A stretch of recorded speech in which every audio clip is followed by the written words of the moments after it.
अस्सलाम वालेकुम स्टूडेंट्स। आज के इस लेक्चर में डिस्कस करेंगे चैप्टर 13 थर्मल फिजिक्स के न्यूमेरिकल्स। ओके, तो आइए न्यूमेरिकल स्टार्ट करने से पहले मैं स्टूडेंट्स आपको दिखाना चाहूँगा फार्मूला शीट। इस फार्मूला शीट में आप देखें, ये प्रेशर ऑफ गैस के फार्मूलाज भी गिवन है। ओके, टेम्परेचर का फार्मूलाज गिवन है, average translational kinetic energy per molecule के formulas, root mean square velocity के, ये तीन फार्मूलाज अगर आपको आते हैं तो आप हर तरह का न्यूमेरिकल सॉल्व कर सकते हैं इस चैप्टर में। फिर ये एक मोस्ट प्रोबेबल वेलोसिटी होती है, ये क्या चीज़ है, इसके लिए आपने कॉम्प्रीहेंसिव क्वेश्चंस वाली जो वीडियो थी, यानी इससे पिछला लेक्चर जो था, इसको आप देख लीजिएगा, वहां पे मैंने एक्सप्लेन किया हुआ है। ऑल दो ये मोस्ट प्रोबेबल वेलोसिटी का फॉर्मूला और इसकी डिस्कशन हमारी बुक में नहीं है, लेकिन एक कॉम्प्रीहेंसिव क्वेश्चन में उन्होंने ये कॉन्सेप्ट डाला हुआ था और ये बात मैंने उसी लेक्चर में समझाई है। फिलहाल न्यूमेरिकल सॉल्व करते हुए ये फार्मूला यूज नहीं होना। फिर बोल्ट्जमैन डिस्ट्रीब्यूशन लॉ का फॉर्मूला आता है और ग्रेविटेशनल प्रेशर का फॉर्मूला आता है। तो स्टूडेंट्स एक बात याद रखिएगा, जब भी आप घर पर बैठकर न्यूमेरिकल्स की प्रैक्टिस करने लगे हैं तो सबसे पहले उस चैप्टर की ये जो फार्मूला शीट मैं आपको दिया करूंगा, इस फार्मूला शीट से अच्छी तरह से न्यूमेरिकल्स को पहले मेमोराइज करें। आपको सारे अगर फार्मूलाज आते होंगे तो फिजिक्स का कोई भी न्यूमेरिकल आपके लिए आसान हो जाएगा। तो आइए पहले न्यूमेरिकल की तरफ मूव करते हैं। Calculate the RMS velocity of hydrogen molecules at standard temperature and pressure, यानी एसटीपी की कंडीशन में हमने हाइड्रोजन मॉलिक्यूल्स की आरएमएस वेलोसिटी निकालनी है, यानी रूट मीन स्क्वायर वेलोसिटी। और हमें गिवन क्या है एसटीपी पे, एक तो हाइड्रोजन की डेंसिटी गिवन है, मरकरी की डेंसिटी गिवन है, और जी की वैल्यू हम जानते हैं 9.8 मीटर पर सेकेंड स्क्वायर होती है। आइए मैं इन तीनों फार्मूला से आपको समझाता हूँ पहले कि ये करना कैसे है। आरएमएस वेलोसिटी का एक फार्मूला तो स्टूडेंट्स ये होता है in terms of pressure 3p/ρ। Okay, तो यहाँ पे अगर आप ये फार्मूला से आरएमएस वेलोसिटी निकालना चाहते हो तो आपको पहले प्रेशर चाहिए होगा, और अंडर एसटीपी जो प्रेशर होता है स्टूडेंट्स वो 1 एटमॉस्फेयर होता है, जो कि पास्कल के अंदर 101,325 पास्कल बनता है, जिसको हम 1.01 इंटू 10 पावर 5 पास्कल भी कहते हैं। लेकिन आपने देखा इस न्यूमेरिकल में उसने मरकरी की डेंसिटी दी हुई है। इसका मतलब सोल्यूशन में अगर आपने मरकरी की डेंसिटी को यूज करना है तो आइए वो भी मैं आपको बताता हूँ किस तरह से इस्तेमाल होगी। देखें जी, जो 1 एटमॉस्फेयर प्रेशर होता है ना, अगर एक जगह पे प्रेशर जीरो हो और दूसरी जगह पे एटमॉस्फेयर का प्रेशर हो, तो जो बैरोमीटर होता है स्टूडेंट्स वो हमें मरकरी का जो हाइट देता है, that is 760 millimetre of mercury. Okay, 760 millimetre of mercury को सेंटीमीटर में मैं कह सकता हूँ 76 सेंटीमीटर ऑफ मरकरी, और मीटर में हम कह सकते हैं 0.76 मीटर ऑफ मरकरी। अब प्रेशर निकालने का स्टूडेंट्स फॉर्मूला क्या होता है, ये हमने फर्स्ट ईयर में भी पढ़ा था, रो जी एच। तो अगर मैं यहाँ पे मरकरी की डेंसिटी पुट करूं और हाइट यही 0.76 मीटर ले लूं, तो यहाँ से प्रेशर वही निकल कर आएगा 1.01 इंटू 10 पावर 5 पास्कल, जो कि मैंने आपको पहले ही बता दिया था। तो अगर आप इस प्रेशर वाले फॉर्मूला से इसको सॉल्व करना चाहेंगे तो पहले आपको pressure in terms of pascal निकालने के लिए ये रो जी एच फार्मूला लगाना पड़ेगा, या आप डाटा में डायरेक्टली भी बता सकते हो कि एक एटमॉस्फेयर प्रेशर 101,325 पास्कल के बराबर होता है, जिसे 1.01 इंटू 10 पावर 5 पास्कल भी कहते हैं। तो आप देखें प्रेशर हमें पता है और डेंसिटी ऑफ हाइड्रोजन हमें गिवन है, तो यहाँ से आरएमएस वेलोसिटी निकल आएगी। एक तरीका तो इसका ये हो सकता है, और जो स्क्रीन पे मैंने यानी स्लाइड में जो सोल्यूशन किया हुआ है वो इसी तरीके से किया हुआ है। लेकिन मैंने स्टूडेंट्स इसको चेक किया कि स्टैंडर्ड टेम्परेचर प्रेशर एसटीपी जो कंडीशन होती है उसमें टेम्परेचर भी तो आता है ना। टेम्परेचर होता है 0 डिग्री सेल्सियस यानी 273 केल्विन अंडर एसटीपी। तो अगर हम टेम्परेचर वाला फॉर्मूला इस्तेमाल करें, ओके, तो फिर आरएमएस वेलोसिटी निकालना इस मेथड से भी ज़्यादा आसान हो जाएगा। यानी आरएमएस वेलोसिटी का जो फार्मूला होता है in terms of temperature, that is 3RT over capital M. लेकिन अगर आप बुक की डेरिवेशन देखेंगे ना, बुक की डेरिवेशन में ये फार्मूला नहीं लिखा हुआ, उन्होंने लिखा हुआ है 3 kBT/स्मॉल m। इसलिए स्टूडेंट्स इन्होंने स्टेटमेंट के अंदर मरकरी की डेंसिटी दी हुई थी, क्योंकि हमारे पास टेम्परेचर का ये फार्मूला नहीं है। अब देखें इस फार्मूला में अगर टेम्परेचर 273 पुट किया जाए, आर जनरल गैस कांस्टेंट है वो पुट किया जाए, और मोलर मास हाइड्रोजन का कितना होता है, अगर हाइड्रोजन मॉलिक्यूल की बात की जाए H2 की, वो स्टूडेंट्स 2 ग्राम होता है, तो इसको केजी में कन्वर्ट करेंगे और इस वैल्यू को यहाँ पुट करेंगे, डायरेक्ट आरएमएस वेलोसिटी आ जाएगी और दोनों केसेस में एक जैसा आंसर आएगा। ओके, अब आए मैं आपको सोल्यूशन दिखाता हूँ। देखें जी, गिवन डाटा में हमने सबसे पहले हाइड्रोजन की डेंसिटी लिख ली और डेंसिटी ऑफ मरकरी भी लिख दी, साथ में जी की वैल्यू 9.8 आ गई और एच ये वही है height of mercury under STP. अब नेक्स्ट अगर रिक्वायर्ड की बात की जाए तो वो आरएमएस वेलोसिटी क्वेश्चन मार्क आ गया। फार्मूला जो हमने यूज करना है, एक रो जी एच यूज करना है, इसमें रो आपने यूज करना है मरकरी का, ताकि आप 1 एटमॉस्फेयर प्रेशर को पास्कल में कन्वर्ट कर सको। फिर प्रेशर का ये वाला फार्मूला यूज करके आरएमएस वेलोसिटी निकल आएगी। तो आइए पहले स्टेप में हमने ये रो जी एच अप्लाई किया, इसमें हमने मरकरी की डेंसिटी पुट की, जी की वैल्यू 9.8, हाइट आगे 0.6, तो देखें ये वही जवाब आया 1.01 इंटू 10⁵ पास्कल। ओके स्टूडेंट्स, अब हम आरएमएस वेलोसिटी का ये वाला फॉर्मूला लगाएंगे 3p/रो, लेकिन यहाँ रो हाइड्रोजन का यूज करना है, क्योंकि इस फार्मूला में जो रो है वो हाइड्रोजन की डेंसिटी है। तो यहाँ अब वैल्यूज पुट की, प्रेशर की वैल्यू आ गई और नीचे हाइड्रोजन की डेंसिटी आ गई और आंसर आ गया हमारे पास 1.84 इंटू 10⁻³ मीटर पर सेकेंड। तो रिजल्ट आ गया आपके सामने जी। अगर आप यही चीज़ इस तरीके से सॉल्व करते स्टूडेंट्स, अगर आरएमएस वेलोसिटी का अगर आप ये फार्मूला अप्लाई करते 3RT/M, तो यहाँ से डायरेक्ट ही हो जाना था। आर की वैल्यू होती है 8.314, टेम्परेचर होता है एसटीपी पे 0 डिग्री सी यानी 273 केल्विन, और मोलर मास हाइड्रोजन का 2 ग्राम होता है। अब ग्राम से केजी में जाने के लिए 10⁻³ से मल्टीप्लाई करेंगे। इसको भी आप सॉल्व कर लें, इसका भी यही जवाब आएगा 1.84 इंटू 10⁻³ मीटर पर सेकेंड। ओके स्टूडेंट्स, बट फिर भी मैं सजेस्ट करूंगा कि आप वो पहले वाले मेथड से ही करें। हाँ, अगर एमसीक्यू में ये आ जाए तो फिर आप ये शॉर्ट मेथड से कर सकते हैं। अब हम नेक्स्ट क्वेश्चन की तरफ मूव करते हैं students. That is 13.2।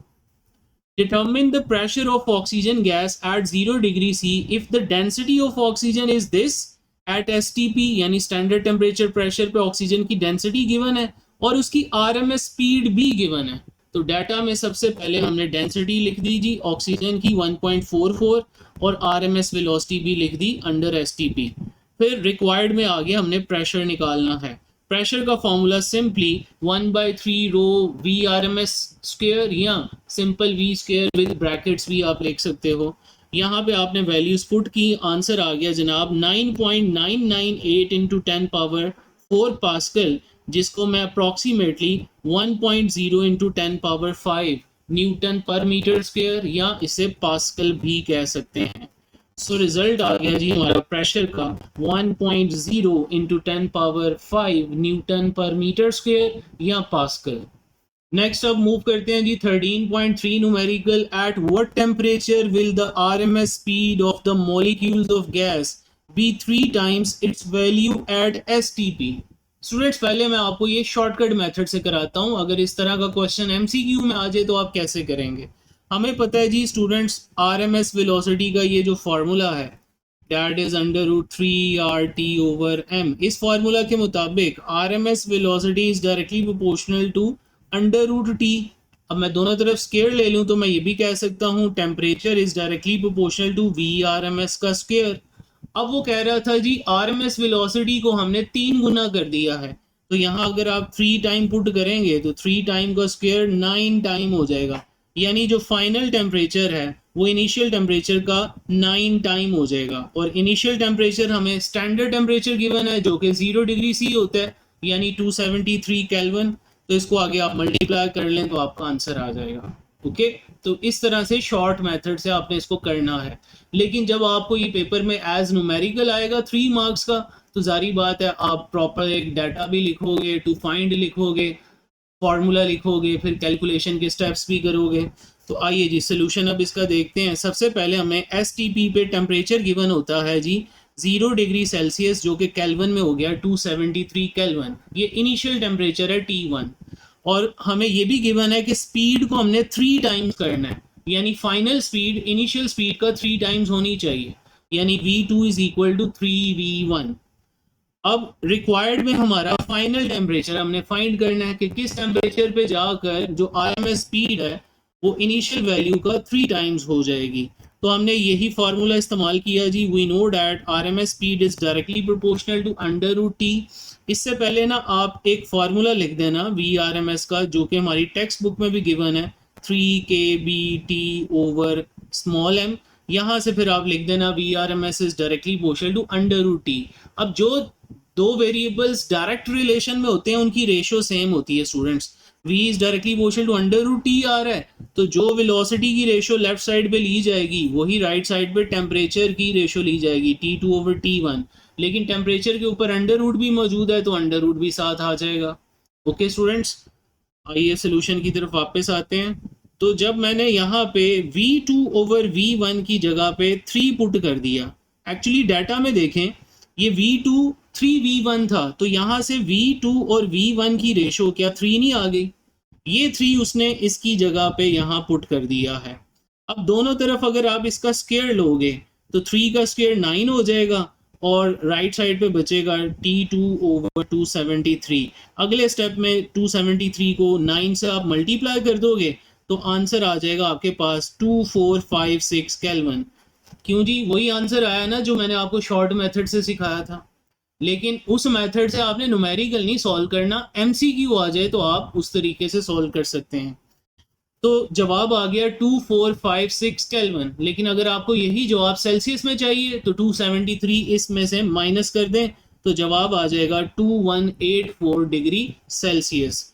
So result आ गया कि टेम्परेचर 2184 डिग्री सेल्सियस पे जाके जो RMS स्पीड है वो 3 टाइम्स हो जाएगी उसकी इनिशियल वैल्यू के, जो कि STP पे थी, यानी इनिशियल टेम्परेचर 0 डिग्री C पे थी। यानी 0 डिग्री C से टेम्परेचर बढ़ा के 2184 यानी 2184 डिग्री C करेंगे तब इसकी RMS स्पीड 3 गुना बढ़ जाएगी। आई hope you get it. Next question की तरफ मूव करते हैं 13.4। इसमें हमें कहा जा रहा है जी if a gas is at temperature 80 degree C। सबसे पहले तो हमें टेम्परेचर गिवन है, फिर उसका प्रेशर भी गिवन है, P भी आ गया, having 1 metre cube volume, volume भी गिवन है। What is number of molecules per cubic metre? देखिए स्टूडेंट्स, अगर आपको ये कहा होता ना कि नंबर ऑफ मॉलिक्यूल्स कैलकुलेट करें तो इसका मतलब आपने कैपिटल N मालूम करना था। लेकिन कहा जा रहा है number of molecules per metre cube, यानी हमने N/V फाइंड करना है। Number of molecules per unit volume, वैसे भी वॉल्यूम हमें 1 मीटर क्यूब गिवन था, आप वॉल्यूम की जगह 1 भी पुट कर सकते हो, लेकिन बेहतर है कि आप अपने टू फाइंड या रिक्वायर्ड में क्या लिखोगे, number of molecules per unit volume N/V, ये आपने फाइंड करना है। बोल्ट्जमैन कांस्टेंट की वैल्यू हमें दी हुई है, ये अगर ना भी दी हो तो आपको जुबानी याद भी होनी चाहिए। तो आइए अब डाटा में हमने टेम्परेचर लिख लिया 80 डिग्री C और इसमें 273 ऐड करके ये केल्विन में आ गया 353 केल्विन। प्रेशर जो गिवन था एज इट इज मैंने लिख लिया, वॉल्यूम गिवन था 1 मीटर क्यूब, ये भी एज इट इज लिख दिया, और जो केवी की वैल्यू गिवन थी ये भी एज इट इज लिख ली। अब टू फाइंड या रिक्वायर्ड में क्या आएगा, number of molecules per cubic metre. इसका मतलब है मैंने N/V फाइंड करना है स्टूडेंट्स। ओके, तो फार्मूला जो हम यहाँ इस्तेमाल करेंगे स्टूडेंट्स, जनरल गैस इक्वेशन होती है PV is equal to nRT। Okay, और नंबर ऑफ मोल्स का ना एक फार्मूला होता है given number of molecules divided by Avogadro's number. अगर मैं ये फार्मूला इधर पुट करूं तो ये बनेगा N/NaRT। अब यहाँ पे ये जो R और Na की जो रेशो होती है, R और Na की रेशो, इसे KB कहते हैं। तो यही एक्सप्रेशन बन गया PV is equal to NKBT। तो ये एक्सप्रेशन इस्तेमाल होगा स्टूडेंट्स, क्योंकि हमें प्रेशर भी गिवन है, वॉल्यूम भी गिवन है, टेम्परेचर भी गिवन है, तो यहाँ से number of molecules per unit volume आसानी से निकल आएंगे। I hope you get it. तो आइए ये फार्मूला अब अप्लाई करते हैं। P V is equal to N K B T. यहाँ से मैंने एन का फार्मूला बनाया तो ये बना पी वी ओवर के बी टी, बल्कि यहाँ से आपको ये करना चाहिए था, v को भी इस तरफ ले आइए, तो ये n ओवर v का जो फॉर्मूला बनेगा this would be simply p over के बी टी। तो इसमें अब आपने सिंपली वैल्यूज पुट करनी है। प्रेशर की वैल्यू आ गई 5 इंटू 10 पावर -10, और नीचे के बी की वैल्यू आ गई और टेम्परेचर की वैल्यू आ गई। सॉल्व करने पे जवाब आता है जी 1.026 into 10 power 11 molecules per metre cube भी साथ लिख दें, और ये 1 को यहाँ पे रहने दें, क्योंकि यहाँ सॉल्व जो किया गया है इसमें वो वॉल्यूम को 1 मीटर क्यूब उसने कर दिया हुआ है, लेकिन चूंकि हमें पर मीटर क्यूब निकालने हैं तो उसको हम एन ओवर वी भी कह सकते हैं, और यहाँ भी आप एन ओवर वी लिख लेना, और साथ में यहाँ पर मीटर क्यूब भी आ जाएगा। तो रिजल्ट आ गया students, number of molecules per unit volume कितने होंगे, 1.02 into 10 power 11 molecules per metre cube. Next question की तरफ मूव करते हैं। 13.5 the temperature and pressure in the sun's atmosphere are 2 into 10 power 6 kelvin and 0.0300 pascal respectively. एक star के अंदर atmosphere में हमें प्रेशर और टेम्परेचर गिवन है। Calculate the RMS speed of free electrons, mass of electron अलहदा से गिवन है। तो स्टूडेंट्स यहाँ पे हम कौन सा फॉर्मूला अप्लाई करेंगे, टेम्परेचर वाला, क्योंकि टेम्परेचर हमें गिवन है, प्रेशर की वैल्यू गिवन तो है लेकिन यहाँ पे यूटिलाइज नहीं होगी। तो डाटा में टेम्परेचर भी आ गया, प्रेशर भी आ गया, मास ऑफ इलेक्ट्रॉन जिसकी आरएमएस स्पीड निकालनी है वो भी हमें गिवन है। तो आइए अब आरएमएस वेलोसिटी का ये फार्मूला यूज करेंगे 3 kBT/m। तो simply putting the values and we get the answer 9.53 into 10 power 6 metre पर सेकेंड। यहाँ पे आपने देखा है प्रेशर तो गिवन था लेकिन वो हमने यूटिलाइज नहीं किया, वो एक्स्ट्रा इंफॉर्मेशन गिवन थी। नेक्स्ट क्वेश्चन की तरफ चलते हैं। 13.6 में कहा जा रहा है जी a star has a mass enclose within radius R equal to 2 into 10 power 30 kg, यानी आर रेडियस के अंदर ये स्टार का जो मास है वो हमें गिवन है, और उसकी डेंसिटी भी गिवन है 1500 kg पर मीटर क्यूब, और उसका रेडियस भी गिवन है 7 into 10 power 8 metre. Calculate the gravitational force inside the star. Students gravitational force के लिए हम लॉ ऑफ ग्रेविटेशन यूज करते हैं ना, G(m1m2/r²), ये होता है ना फार्मूला, तो यही यूज होगा। इस टाइम एक मैस स्टार का मैस होगा और दूसरा मैस कोई भी हो सकता है जो कि हमें गिवन नहीं है, तो हम इस स्मॉल m को अपने आंसर में एज इट इज ही रहने देंगे। ओके, तो आइए अब सॉल्व करते हैं। डाटा में मैंने मैस लिख लिया, फिर रेडियस लिख लिया, ग्रेविटेशनल कांस्टेंट की वैल्यू ये आपको याद भी होनी चाहिए, ये यूटिलाइज होगी 6.67 इंटू 10 पावर -11, और यहाँ पे जो डेंसिटी है ये भी हमें ज़रूरत नहीं पड़ेगी सॉल्व करते हुए, यहाँ पे फोर्स ऑफ ग्रेविटी। तो gravitational field strength inside the star यहाँ पे लिखा गया है, यहाँ पे ना इसको थोड़ा सा करेक्ट करें, आपने ग्रेविटेशनल फील्ड स्ट्रेंथ नहीं निकालनी, ग्रेविटेशनल फोर्स निकालनी है। ओके, जिसका फार्मूला यहाँ इसने ग्रेविटेशनल फील्ड स्ट्रेंथ का फार्मूला लिखा हुआ है, आप इसको FG ऐसे कर लो, और यहाँ एक छोटा मैस भी आएगा जो कि हमें इसमें गिवन नहीं है। आइए अब इसमें जब वैल्यूज पुट की जाएंगी तो स्मॉल m तो साथ में वैसे ही रहेगा, तो जवाब क्या आ जाएगा स्टूडेंट्स, 2.72 इंटू 10 पावर 2, साथ m भी आएगा, और फिर ब्रैकेट लगा के आप न्यूटन लिखोगे। यानी अगर दूसरा कोई मैस जिसके ऊपर आप ग्रेविटी निकाल रहे हो अगर वो 1 kg है तो तब इतनी फोर्स लगेगी 2.72 इंटू 10 पावर 2। हाँ, अगर वो 2 kg है तो इसका डबल लगेगी, तो इसको लिखना फिर ये चाहिए 2.72 इंटू 10 पावर 2 न्यूटन फोर्स लगेगी, 2.72 इंटू 10 पावर 2 न्यूटन फोर्स लगेगी ऑन मैस m, अगर कहा जाए तो ये ज़्यादा बेहतर है। ओके, तो रिजल्ट आ गया स्टूडेंट्स हमारे पास एफ जी का 2.7 इंटू 10 पावर 2 न्यूटन पर केजी का मतलब है कि अगर आप स्मॉल एम यहाँ 1 केजी ले लोगे तो ये इतनी न्यूटन फोर्स लगेगी। आप फिलहाल इस पे पर केजी ना लिखिए, साथ में इसके आप एम लिख दीजिएगा, यानी 2.7 इंटू 10 पावर 2, साथ ही एम आ जाएगा और बाहर ब्रैकेट के न्यूटन आप लिख दोगे। Okay, students. So this is all about the solution of all the numericals of chapter 13 thermal physics. अगर ये वीडियो पसंद आई है तो इस चैनल को लाइक करें, शेयर करें और मेरे चैनल को सब्सक्राइब कर लें।